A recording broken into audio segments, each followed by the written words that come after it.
Napakaganda ng ano nila. Bakit may ano? Ay, pupunta tayo doon. Doon.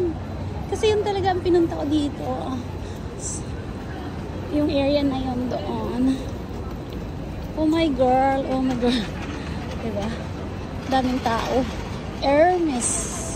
So that's the building of Hermes. Or that's the store. Lah, para na yung naging crossing.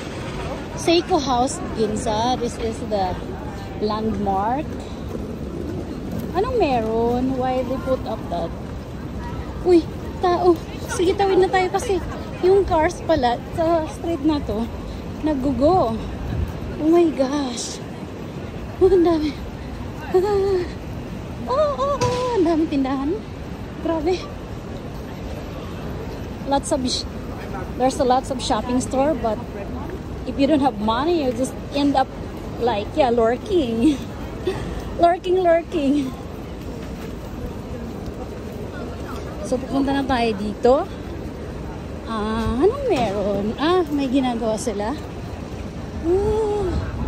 Another Tiffany store there. Kaya, hindi ko ma-sure kung building nila or store nila. So, we're going inside here. Oh my God. Pwede bang pumasok? Gusto ko talagang pumasok dyan. Laura, por aquí. Dami. Vale. Tingnan muna natin dito. There's another way. You can cross the road. You're going there. Pero hindi ako punta dun. Ginza Place. Dami. Pero punta ako dun mamaya. Grabe lang. We are in Ginza, guys. Ayun ako.